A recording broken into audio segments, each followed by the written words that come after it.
Hey everybody, it's good to see y'all again. Hope you've had a absolutely good first part of your week, and I hope the second part of your week winds up being a much better week. I've spent most of my day today in Etowah County doing some repairs to a shooting range, and I've just gotten back. So if this video uploads a little later than normal, just wanted y'all to understand why. I was thinking a little bit about what to speak on, and sometimes the ideas just kind of come to you. Well, me and Humpbug, we're going to go night fishing. It'll be her first time actually going night fishing with me. And it reminded me of a story. The story involved two older men who just loved to fish together. They weren't very good at it, but they just loved to fish together. And they'd always put in at the same place. They had this little place that was below this old rock dam that they would put in. And they would put in their big, nice, fancy bass boat with the nicest stuff and the nicest electronics and the most expensive rods and reels, and they'd put in, they never would catch any fish, but they would enjoy it. Well, they got to talking one day and said, you know what? Said, we've never had any luck catching any fish where we're at. Said, let's go above the dam. So that's what they did. They both went up and they got up above the dam. And almost immediately after they put their boat in the water, they started catching fish. And then they got to where they were having so much fun doing it. And I do apologize, I've gotten something in my eye, but they enjoyed doing it so much that they kind of lost track of everything that was going on. You know how it is if you've ever been with somebody who likes to fish, as me, myself, I absolutely love it. And you get to catching fish and you almost get this feel of, I bet there's one that's here and I bet there's one that's there. And man, they were having so much fun.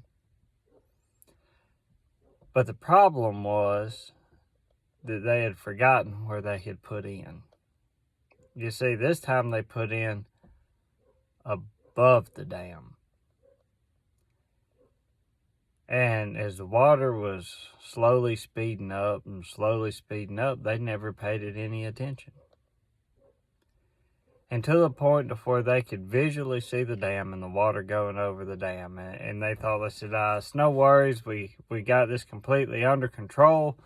And one man hops into the seat of this expensive boat with the biggest motor you could get on it, and he cranks it up, and he tries to go, but the current was too strong.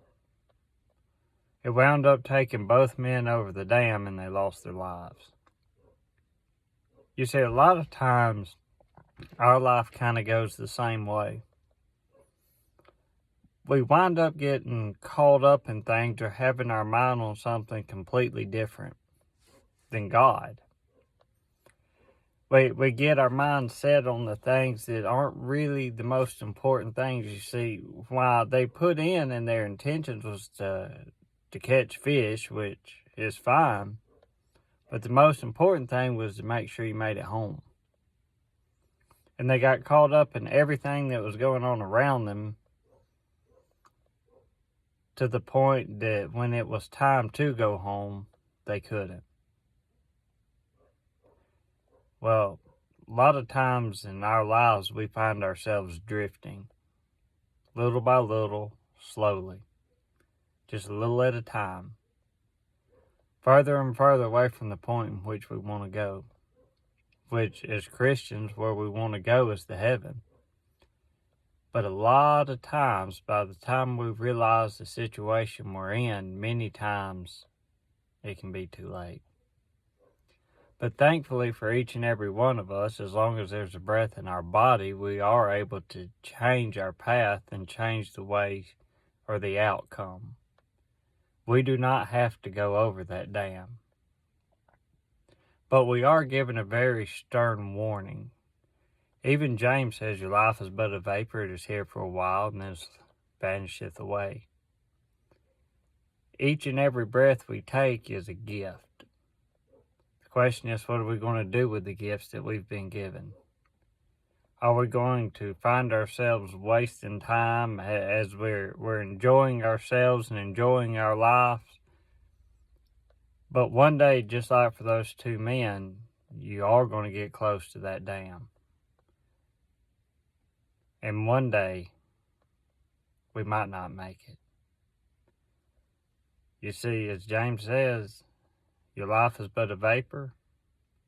I know we've experienced a good bit of rain this summer, but it's always reminded me of these summer thunderstorms you get where it'll come down, it'll rain, and almost as quickly as it was there, it's gone. Well, each and every one of us have something that we need to remember. Probably the most important thing is on our tombstones are listed two dates. The date you're born and the date you left this world. But that's not what really matters, is those two dates. It's what mattered in the middle. What mattered is what was in the middle. Because that's the story of our life, and that's the story of what we did. So, as a thought for our Wednesdays, I want us to look around and make sure that we're doing everything within our abilities to make sure that we're not drifting further and further away from Him. Because there will come a day and a time when we have no more breath left in our body and our story has been written. And the question is, if that was to happen tonight, what would happen to you? Thank you, and I hope y'all have an absolutely blessed rest of the week.